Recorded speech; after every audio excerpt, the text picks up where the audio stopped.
Welcome to Series 1, Empowered Inclusion Empowercast, Episode 9. This series is focused on how we can be more inclusive individually and as employers by raising awareness about others' challenges around work and how we can be more supportive for our fellow workers, and as businesses, how we can support and encourage with best practices, processes, and expect and creating inclusive cultures. When organisations encourage and embrace diverse thinking, it has been proven through research with companies like McKinsey that we can be more innovative with ideas and business solutions and grow our business performance to higher levels. So, without further ado, I am delighted to introduce you to Divya Shah, Executive Coach. And Divya and I are going to have a conversation today about the subject of, can culture pull you back? So Divya and I used to work together in our previous company in different parts of our career. So I'm delighted to welcome you, Divya. Welcome. Thank you so much, Vicky, and I'm so excited to be here. And we are loving our journeys together, aren't we? Absolutely. Absolutely. It's great to share with you. So I'm going to ask you some questions, Divya, and, encourage you to say whatever feels right and is a good representation for you. Okay? Sure. So, what have been your challenges culturally as an Asian woman with progressing your career and subsequently your own business?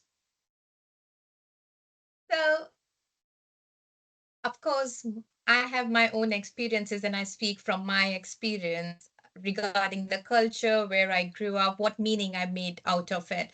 So, I come from India. I had all my education there, and it was only after I got married I was in UK. It's been quite some time here now. But when I grew up, I saw my mom, who was my role model. She wasn't working. We had a lovely house. And I just thought that's how things are. And that was my role model. And I wanted to be a homemaker at one step. So there were, and then I did my MBA because I wanted to just have that education. That also is part of the culture where you have high education, keep learning.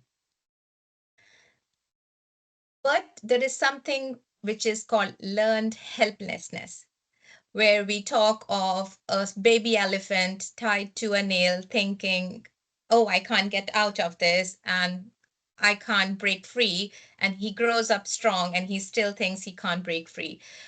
Uh, in my life, I was assessing my situations from time to time.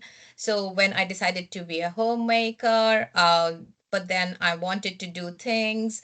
I took up a job, but that was 9 to 9, first job in international finance. And I decided, no, I want to have more fun. I just had found love of my life, so enjoying it, started my own business then. But then I was pregnant and I thought, oh, I can't manage these two. That's how the culture went. You can't manage a family and a business together. So finished with my business. I had a baby, and then I thought, okay, I can still manage because I've got people to support me. And then I go on for an interview where, while they were offering me the head of HR role, they said, you have a small, when they came to know you have a baby, they said, oh, you come when the baby is older. And the way I was, the culture was around me, I literally thought, they're right. I can't, I have to, I have to give time to family first. And that's what I'm thinking now, that family first, it comes differently to different genders, what role we play. But at different stages, I can see the meaning I was making out of the situation and what it was at my teenage, what it was at my 20s. I carried it on for quite some time without questioning it. And my life is making those turns. And I would say life happens for you and not to you. So I am what I am today because of all the things that happen. Every challenge helped me grow. And there was a time when I was like, okay, these values and thoughts have helped me until now to move on to the next level. What do I need to do? And yeah, from there on, things changed from back into career, from homemaker to career, and then to business. Fantastic. Thank you, Divya. I love the analogy of, the baby elephant being tied, and despite the fact that the strength has grown, still sort of having that limiting belief that they can't pull away. And I love the fact that you talked about actually through your own choices, you made decisions that allowed you to sort of set yourself free and to go on your personal journey.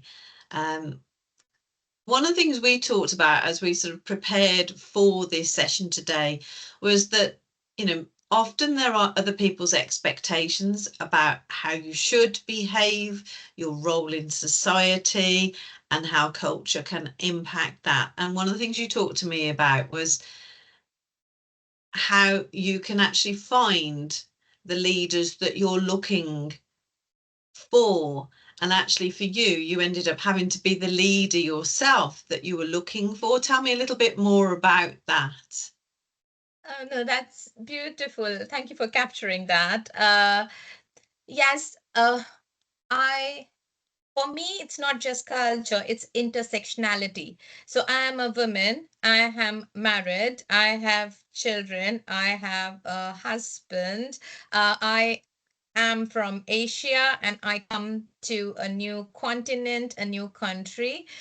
So many threads interwoven, and that just makes a different situation. And when I see around, firstly, I was very passionate about people and life and valuing people. And the way I was seeing in the culture is all these are good values, but they are not practical.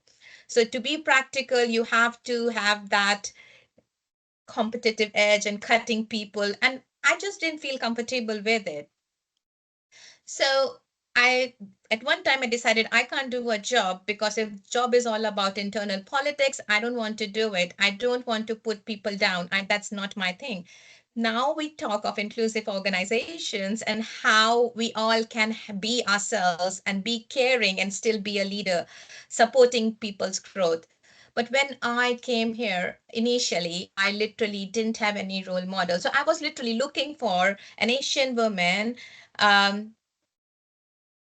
being successful. So the successful ladies I was seeing were either not having a family or having other things. And I wanted, when we say I wanted to have everything, I've learned now that when we say you can either have this or that, we've never talked of the bridge that we can make to balance situations. So we can have this percentage of this and this percentage of this, and that's possible. So in coaching, I found what I was looking for, the values, how to value people, listen to voices. But then again, people around me, nobody knew what coaching is. Still, nobody, not many people understand that coaching is basically having a safe space where you just see yourself. There's a mirror. You see, okay, this is what I'm doing, but this is where I want to be.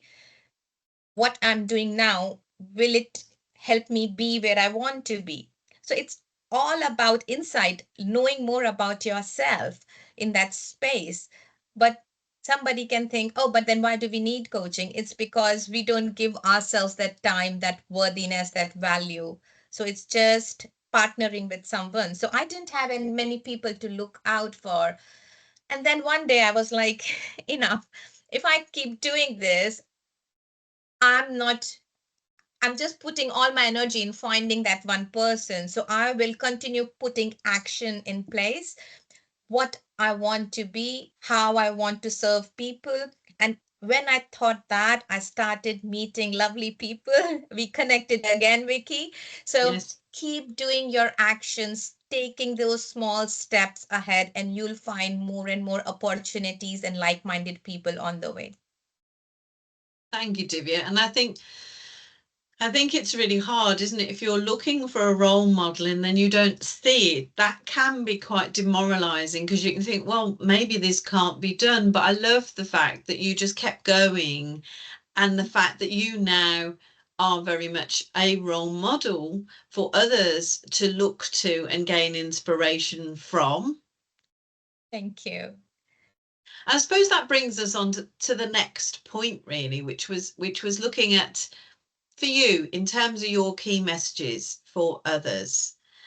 You know, you're a role Yeah. model for the next generation. So how does the next generation continue to break the boundaries and progress in their career and personal aspirations?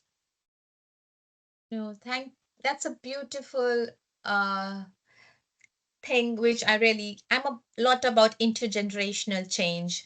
And with culture, we sometimes think, oh, we can't change, but basically, culture evolves with time. It's about new experiences. The core elements of valuing and love and gratitude remain there, but culture evolves with time. And I always, when I was younger, I used to think, oh, we should be passionate about what we want to do and life will sort itself. And everybody, and thought that's a very fairy tale style stuff. But now, when I have two children, and when they were growing up, and I thought, if I can't do what I want to do, then how am I saying this to other people? I am more of a walk the talk person. So I said, okay, I will make that journey and see. I'm not saying it's going to be all fluff like flowery, but it's basically a journey. I will learn my lessons. So the messages which I'm saying to everyone is stay curious and go with what if things go right.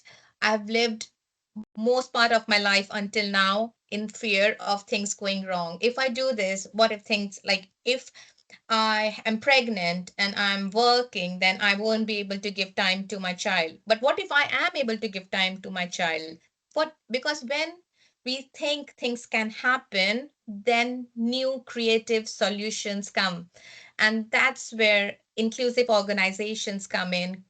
I help organizations with creativity, and that's because we are listening to people, we are listening to voices. So stay curious. What if things go right? Keep experimenting. We are not just being a rebel. It's breaking. It's not a very violent thing, but it's about being more aware and mindful of what assumptions or what beliefs you are living with. If you think this can't happen, then think, why do you think this? And what if it can happen? And most importantly, like two things. One is about what it can happen, and the other is build a network of people who are supportive and challenge you at the same time, where you feel safe to be your vulnerable self, who will tell you how things are. It it can happen. Try, experiment, explore, and you'll find those community of people around you. I love the whole language that you use from a coaching perspective, and you have it as part of your makeup as well. You know, it is about what can I do as opposed to why can't I do that, and sort of seeing opportunities rather than limitations. I love that. Well done, Divya. Um, so from a business perspective, part of this Empowercast is supporting businesses to challenge themselves and think about how can they best support from an inclusivity perspective. So from your perspective, how can businesses and HR leaders best support women from an Asian culture with some of the things you've talked about to be able to get the best from them in their career journey in their workplaces and help them to have the best impact at work? I think, as I mentioned, intersectionality is crucial. We can't, I would suggest and recommend organizations to be aware of not making assumptions about if this is Asian, this is what they need. Every person, so some people can have younger children, some people can have elderly parents. It's also the people who are coming from an outside country. Sometimes they have a lot of there's a lot of pressure to keep their culture level high so that they still fit in with the group in their original country. So there are a lot of pressures running. What helps is having that HR or talent development, creating that safe and brave space for people to be themselves. I've had clients who wanted to progress, get to a very senior role, and then um, well, it was potential client, but in the sense she literally was like, I don't want to take on any progression because of the uneven distribution of household work. Um, from where I've seen a lot of people from my culture where they get up at 5, do all the cooking, then they get the kids ready, then they get ready, go to work, come back home, deal with the after school clubs and then their homework and then cooking the food again. And it's a very long day. And sometimes people just can't visualize that how can they fit in another role. I had this concept as well. And then I went on to researching with senior leaders across to understand how do they manage their time if they are senior. And one thing, as we say, a prime minister has 24 hours as well. It's about deciding what your priorities are, who else can support you in your journey. So if you can't visualize today, if organizations provide a safe space, like in group coaching, one-to-one coaching, these are really brilliant spaces. Now, I had somebody saying, oh, we had a lovely training about being an authentic manager. And I said, fabulous. So after the training, what's different and who are you authentically? And that person said, I don't know. So training and coaching are very different. And of course, every organization has its own life, its own stages of growth. So maybe training is something you are at, and it's a big step from where you were. But as you progress, develop that coaching culture, that space. That's why I enjoy working with young experienced leaders, so that they can have that cascaded environment. So one thing is create that safe space where people could be vulnerable and speak what's impacting them for their progress. And the other is a concept on sponsorship. We talk a lot about mentoring, women mentoring, but we're moving to the next step. We do know a lot of senior leadership positions are with men, and even with women, we need an active promotion or active involvement of people in leadership roles. So giving them the opportunity to be in senior meetings, introducing them to other people, helping them network, guiding them and advocating their education and upgrading of skills, taking an active role in the progress of their supervisory, I don't, but like in the sense of sponsoring the person ahead and not just leaving at guiding and advising as a mentor. Thank you, Divya. Loads of tips in there, really valuable tips. So just to start to close off our session today. So, tell us a little bit briefly about what you do as an executive coach. So if people want to get in touch with you, then they can. So I help and partner with organizations in developing creativity and innovation in organizations.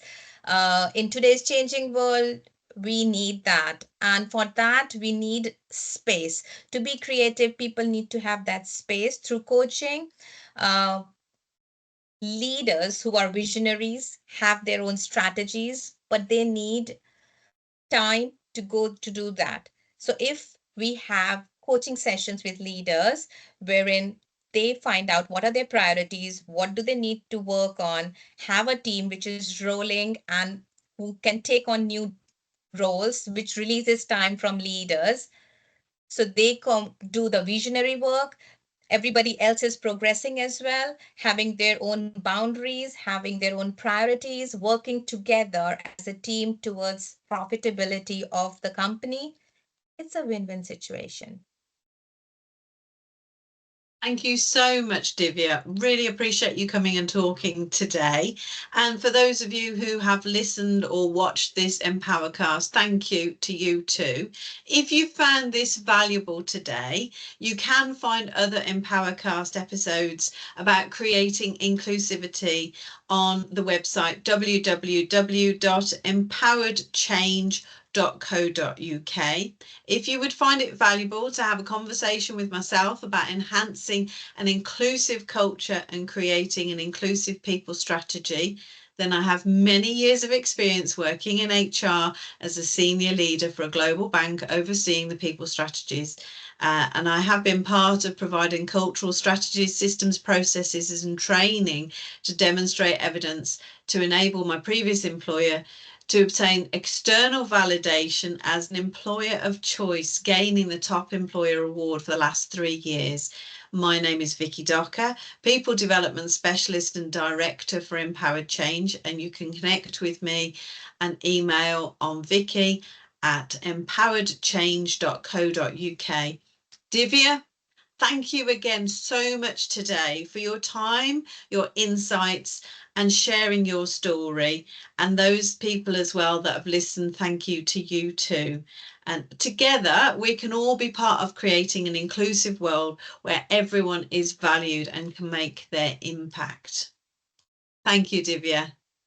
Thank you, Vicky.